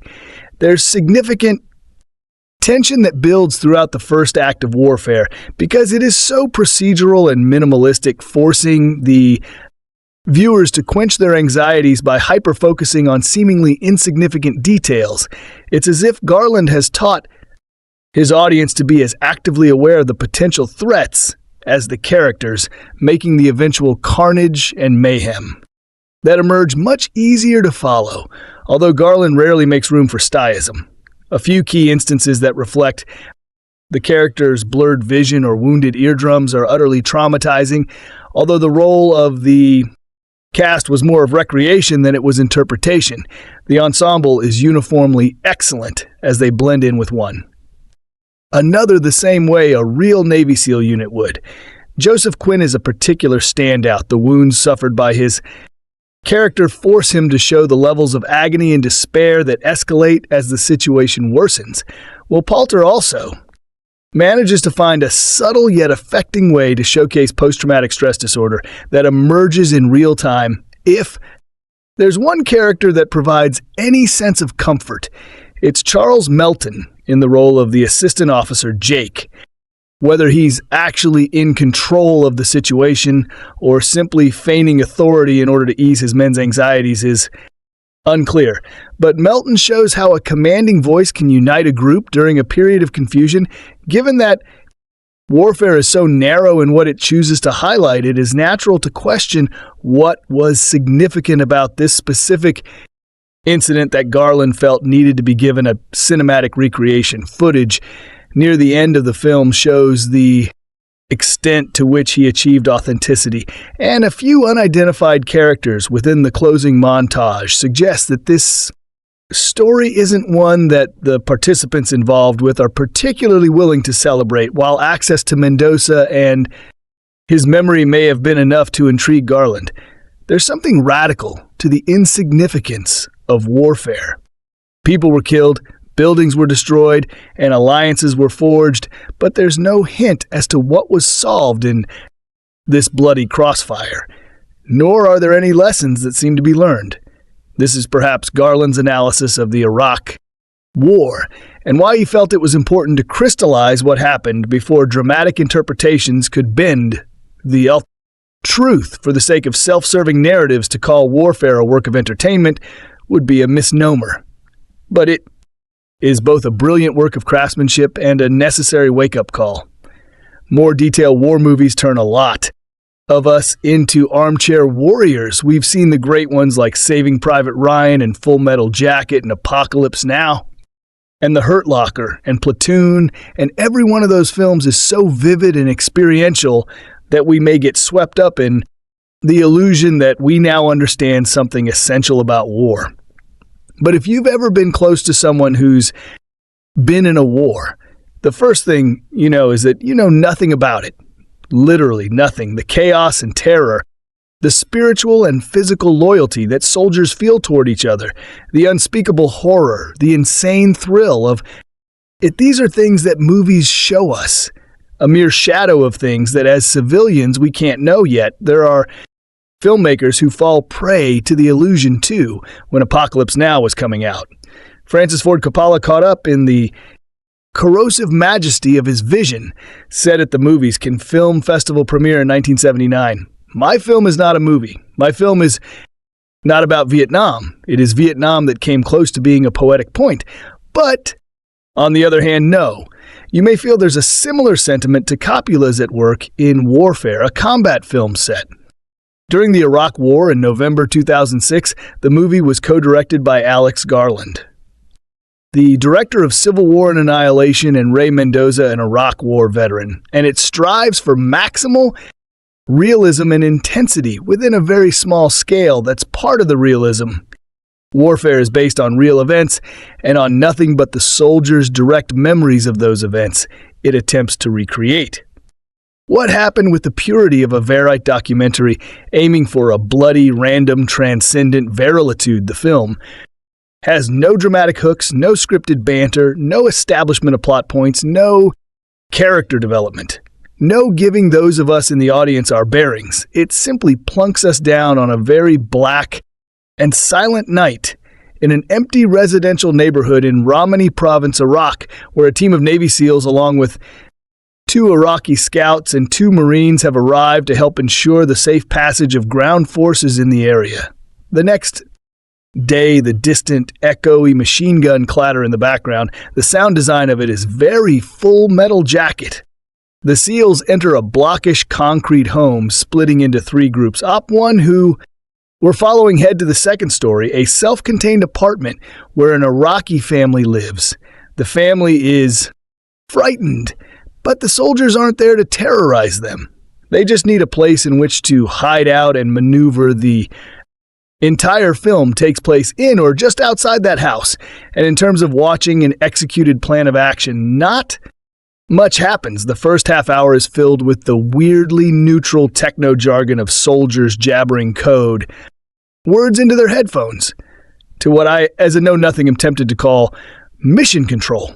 It's not like the film ever tells us where those voices of authority crackling at the other end are coming from, a command station somewhere, one that's plugged almost godlike into drone surveillance. The SEALs have their own drone video hookup as well. One of the key characters, Elliot Miller, Cosmo Jarvis, who with his smirk and mustache resembles a frat house Freddie Mercury is, the group's trained sniper, and he sets up his 4-foot-long rifle on a table with a rug underneath it, lying prone as flea. He in the movie peer through the gun sight at the Iraqis who are mingling across the street. Most of them are civilians, but he's scouting for the enemy, for Al-Qaeda soldiers, and he sees some, but he doesn't shoot them. The opening half hour is all waiting, spying, and sitting around with occasional minor strategizing. It's a fairly limited interest, since we have no real idea what the plan is or who these men are. According to the film's press notes, the OP1 team didn't know they were next door to an insurgent house. I didn't know it either. That's how sketchy and minimal the film's flow of information is, but it's all part of the design. Alex Garland isn't out to make a war movie. Oh no, he wants to show us warfare, the real thing, stripped of drama and shaped cinematic excitement. The drama, what there is of it, is there in the authenticity. At last, something happens. The sniper gun is peering through an 8-in wide hole blasted into the wall, and the insurgents, having figured out that the Americans are in there, toss a grenade through the hole. It explodes, causing a few wounds. Though nothing close to what we'll see in the film's second half, out of this random attack, a plan emerges. They're going to call in a Bradley fighting vehicle, what we used to call a tank, to whisk the soldiers out of there. At one point, a small canister is referred to as smoke. And I thought, what is that code for? Actually, it means smoke. When the Bradley arrives, they toss the canister out the door, and it emits blinding plumes, which camouflage the soldiers as they hustle out the door and into the tank. That's when the bad thing happens. Just as they're escaping, right next to the Bradley, an IED explodes. What we've witnessed so far is the odd bureaucratic preamble to war. Now we see the awfulness of war. If warfare has a cinematic antecedent, it might be Black Hawk Down, the 2001 Ridley Scott movie that dunked us in the fire and shrapnel of a mission gone wrong. That's a valid thing for a movie to do, yet the challenge is making it gripping. Warfare presents itself as an immersive experience, and I think it will be lauded for being an immersive experience to me, though it was not. Watching it, I felt involved and detached at the same time. The film strips itself of most of the active elements that immerse us in a war movie. Like, for instance, treating the soldiers as fully colored in characters. Will Poulter, as the team commander, does his inscrutable noble skull thing, and good actors like Charles Melton and Michael Gandolfini make their presence felt. But ultimately, we're standing back and watching them. That's the downside of the film's objective. Method, I actually felt more immersion in the combat scenes of Ang Lee's unjustly reviled Billy Lynn's long halftime walk. Warfare, despite what it attempts to bring off, doesn't portray the existential reality of war in a way that we haven't seen before. I'd argue that the genius of films like Saving Private Ryan and Full Metal Jacket is that their drama is embedded in a spontaneous vision of flesh-burning violence and fear. The sniper sequence that takes up the last third of Full Metal Jacket is, to me, perhaps the greatest sequence Stanley Kubrick ever staged. When Arla's Howard's cowboy gets shot and lays there dying, you touch war's hideous power as much as you do in any film in history. In Warfare, the IED maims two of the soldiers, Elliot and Sam Joseph Quinn. It's Sam's wounds that define the core of the movie. Chunks of his leg have been blasted away, and he lies there yelling and screaming in pain for close to half an hour. The film rubs our noses in his agony as if to say, you thought a war movie or war itself was exciting. Think again if you find his suffering hard to watch. Well, that's the idea, yet I felt, on some level, as if the movie was using his mortal hell to lecture us. What's the grand point of the lecture Warfare feels? Like one of those films that gets hailed as an anti-war movie, yet what does it mean to be an anti-war movie? Many of us thought that the fundamental decision to attack Iraq was based on an obscene lie, so you can certainly be anti the war that's depicted here. Many of us thought Vietnam was a metastasizing disaster, the domino theory being played out long after its relevance had expired. So you can be anti the war that's depicted in all the great Vietnam films, but Saving Private Ryan, a movie in which Steven Spielberg derived his diving into machine gun hell aesthetic from the Vietnam films, was not a movie you could call anti-war, because it was about the war that we all agreed needed to be fought, the war that saved Western civilization. So the whole anti-war thing, at least in my eyes, can never be a universal statement about war. Warfare, you could say, tries to be quite particular. It captures one sliver of experience that unfolded during the Iraq War, and there's no doubt that it does so. With disc-wing skill, there are several times when the SEALs call for a show of force, and this means that a U.S. fighter jet will zoom at terrifying speed and centrifugal energy just over the street, as if it were buzzing cattle. It's quite an eye-popping sight, yet I suspect the audience for Warfare will be limited, because the film is so objective that, in a certain way, it's nearly abstract. It scrapes every last bit of romantic glamour off the image of combat. And I guess you could say that's an achievement, but it's an achievement in this case that seems to be saluting itself.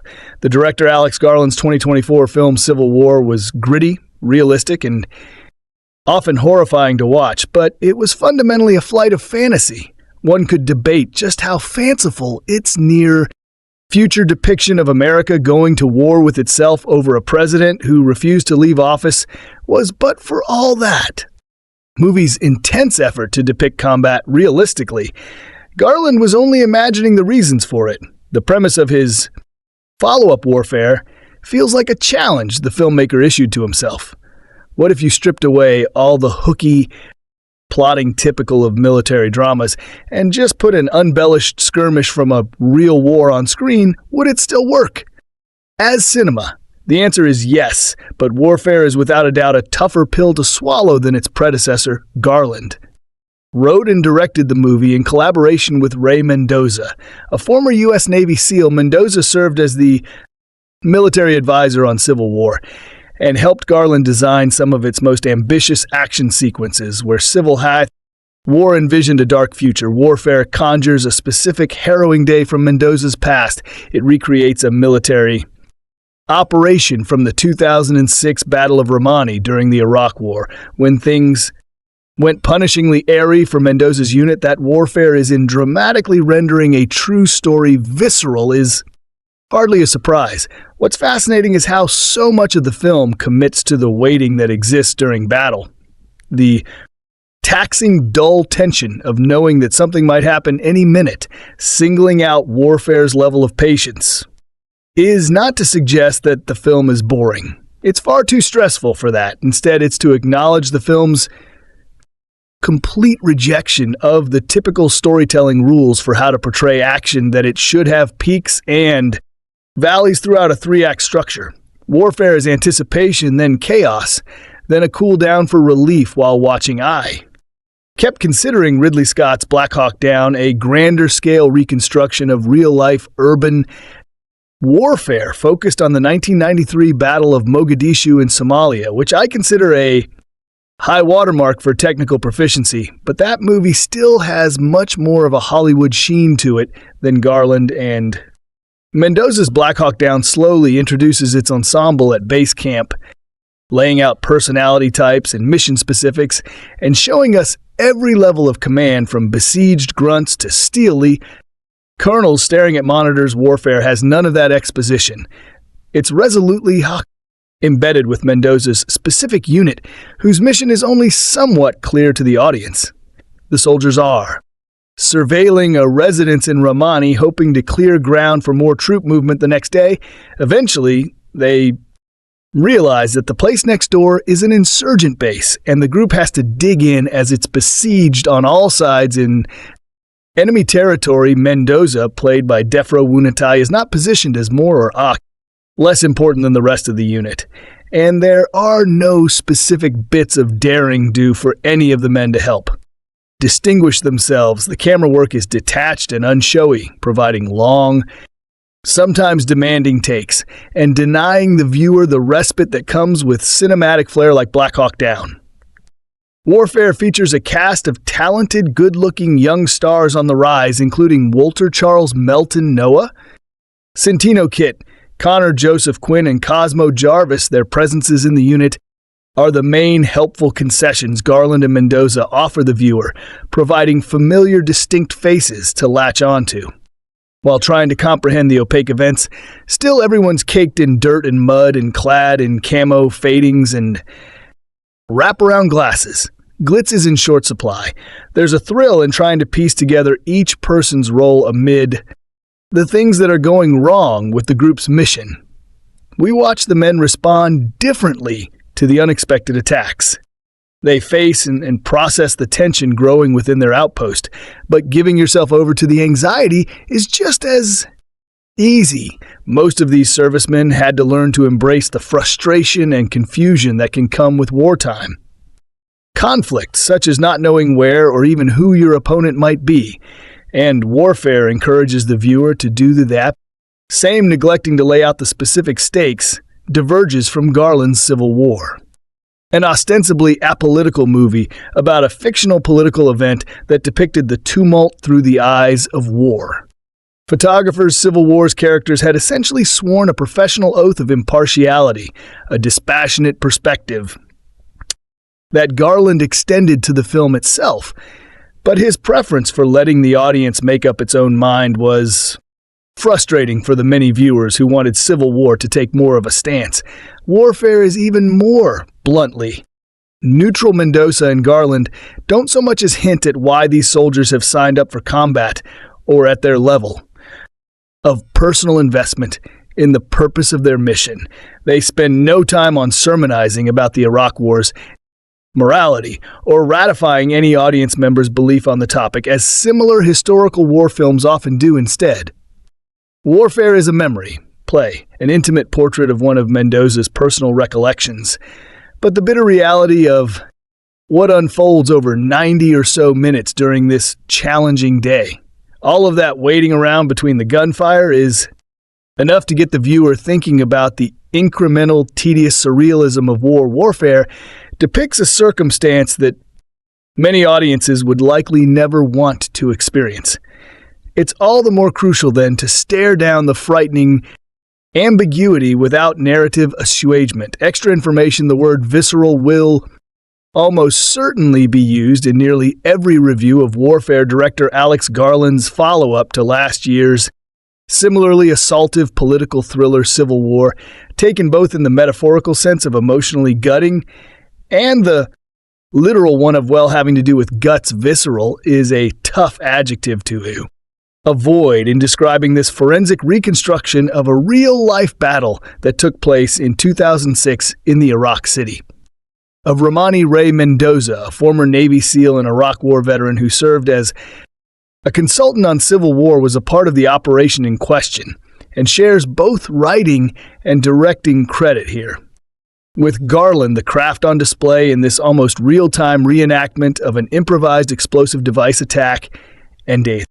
The ensuing chaos is impressive, from David Thompson's fluid but never needlessly jittery handheld camera work to Glenn Fremantle's nerve-shredding sound design.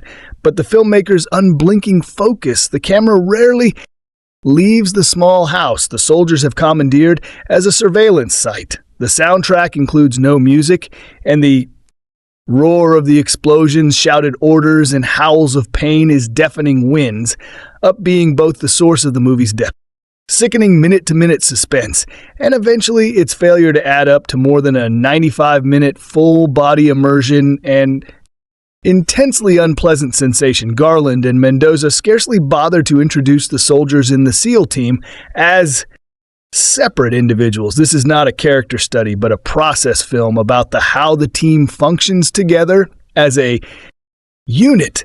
The only glimpse we get of them before the battle begins is in the film's first scene, where the young men gather together in the barracks around a small screen showing a workout video that's designed for maximum purent. A willowy instructor in a bikini floss leotard leads a class of scantily clad hotties through a routine entirely built around pelvic thrusting, as the pack of sex-starved soldiers hollers and whoops, this horny watch party is interrupted.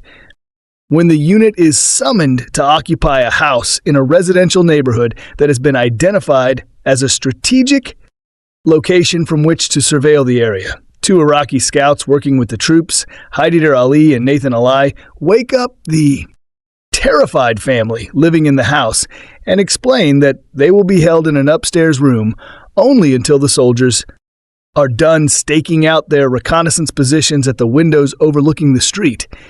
But the apparently routine operation goes way south when a jihadist throws a grenade into the house, beginning an attack that will kill 1 soldier and badly injure 2 others. The 2 gravely wounded men are Elliot Shogun's Cosmo Jarvis, barely recognizable beneath a helmet, sunglasses, and a layer of plaster dust from the explosion.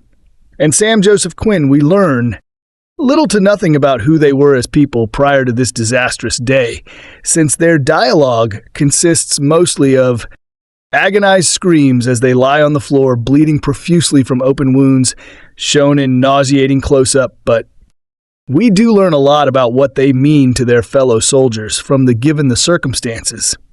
Surprising tenderness with which they are treated when a second unit arrives late in the film to help evacuate the wounded. The man taking care of Elliot barks at the new arrivals not to walk anywhere near his comrades' crushed legs lest his suffering be increased through needless jostling. It's rare that the victim of a violent act in a movie simply remains on screen for the rest of the running time experiencing and expressing the pain provoked by that act. Spending 95 minutes in a room with 2 men in physical agony is a surefire way to stimulate the audience's production of stress hormones, even if the resulting state of heightened anxiety isn't quite the same thing as sustained dramatic suspense. The always excellent Will Poulter, the bear on swift horses, has a strong moment as the commander of the surveillance operation. When overwhelmed by the intensity of the surprise attack, he momentarily enters a paralyzed fugue state. And Charles Melton, who was so remarkable in 2023's May-December, gets a few good scenes late in there. The film, as the more self-assured commander of a second unit called in to evacuate the casualties, Mendoza himself, who was the communications officer during the assault, is played by Defro Woon-A-Tai of Reservation Dogs, who skillfully conveys the character's struggle to find a balance between obeying the orders from remote commanders and using his own instinct to assess the facts on the ground. The whole cast spent 3 weeks in basic training together as part of their research for the shoot, and the camaraderie they established shows in their seamless ensemble work. Still, with a cast this stacked with committed and gifted young actors, I couldn't help wishing that some of Warfare's strict dedication to Vera similitude had been exchanged for more character development. However, brusquely that needed to be established in between gunshots and screams for help. Garland and Mendoza worked closely with the survivors of the 2006 attack to reconstruct the battle based entirely on their memories, which certainly brings the viewer right into the room with these brave and terrified men. But by choosing to skip over such traditional narrative strategies as character differentiation, we barely get a chance to learn the individual soldiers' names, let alone their backstories or relationships to each other prior to the day of the battle. The filmmakers leave out an element that is crucial to the viewer's engagement. I couldn't tear my eyes away from the screen during Warfare, even if they were sometimes half covered during those many cutaways to lacerated flesh. But leaving the movie, my main sensation was relief that that brutal viewing experience was over, rather than reflection on the meaning of the Iraq War, on the experience of war itself, or on the success or failure of this particular attempt to represent it. Like many of the critics who wrote on Cinephile War last year, I found that film to be at once powerful on a gut level, those viscera again, and insubstantial to the point of being mammoth in its engagement with the larger political meaning of the fictional dystopia. It posited warfare, a reconstruction of a real-life event that's so doggedly precise it barely qualifies as fiction. Doubles down on the pulse-pounding immediacy while removing the broader question of meaning from the equation. Altogether, none of the soldiers on screen have a spare second to ponder the moral justification for the U.S. invasion of Iraq, something that at any rate should have been taken into account by people far more powerful than they are. Long before the war ever started, with its limited focus on the boots-on-the-ground reality of battle warfare strikes me as a more effective and perhaps more ethical movie than Civil War, but it's also a far less interesting one to think. Or talk about afterward, the movie's final shot, one of the few moments when the screen is occupied solely by Iraqis. Shows the residents of the neighborhood where the battle took place, slowly emerging from their homes into the street after the Americans have rescued their wounded and rolled away in their armored tanks. What they've lived through puts the audience's own 95 minutes of stress in stark perspective, but we can certainly identify with their dazed surprise at the sudden eerie quiet for decades. War movies have come in all shapes and sizes, but only a handful of modern war movies have hit as hard as Warfare from Iraq War veteran Ray Mendoza, former U.S. Navy SEAL Mendoza, writes and directs alongside Alex Garland, Ex Machina Civil War, to deliver a raw and no-frills feature based on his own personal memories. The results are harrowing, sobering, and eye-opening, and it makes for one of the most gripping experiences of the year, already heralded for its stunning realism warfare thrusts us into the grip of combat, where bravery and brotherhood are the only means of survival. Before filming began, the cast underwent an intensive 3-week boot camp that included weapons training, communications etiquette, and tactical maneuvers. It pays off in some really big ways, adding a striking layer of authenticity that helped Mendoza and Garland immerse us deeper into the true-to-life world they're recreating. The story of Warfare is as straightforward as its title. There are no sweeping character arcs, no dense plot, no artificial drama set in 2006 during the Iraq War. The movie follows Navy SEAL Team Alpha 1, also known as the Bushmasters. The team are ordered to take up a sniper position on the top floor of a home they commandeer in Romani. From there, they are to monitor a marketplace just down the street that's believed to be a gathering place for insurgents. One of the many effective elements in Warfare is in how it presents the moment-by-moment realities these soldiers face. We're immediately shown that not every second of a mission is guns blazing. In fact, Mendoza and Garland use their early scenes to emphasize the lull of surveillance and intelligence gathering, yet they ramp up the tension with subtle references to the danger these young men are in. And when a hand grenade is tossed into their building, the intensity quickly goes from a simmer to a boil. Things only ratchet up from there as Warfare grounds us in the efforts of the platoon to evacuate amid a hail of small arms fire from the converging insurgents. With unflinching effort, Mendoza and Garland put us side by side with the soldiers, making us feel the ferocity of combat without sacrificing verisimilitude for sensationalism. They avoid the usual war movie tropes, no chest-pounding bravado, no tell my wife I love her moments, no big inspirational speeches. Every heart-stopping second feels rooted in reality. Capturing the real-time events is aided by the film's impressively stacked cast that includes Poulter, Woon-A-Tai, Joseph Quinn, Charles Melton, Cosmo Jarvis, Michael Gandolfini, and Kit Connor, among others. Each young actor clearly understands their assignment and fully commits to bringing their real-life characters to the screen as authentically as possible. They really shine in the second half as the mission falls apart and the war is hell adage takes full form. Equally impressive and Just as vital is the technical craft, from the stunning cinematography to the concussive sound design. Both contribute to the overall visceral reaction the movie evokes, at times hitting like a sensory assault, but in the most fitting way. Take the scene where an IED is suddenly detonated. The sound of the blast rattled my theater, and the disorientation of the after effects underscores the chaos. Both leave such an impact.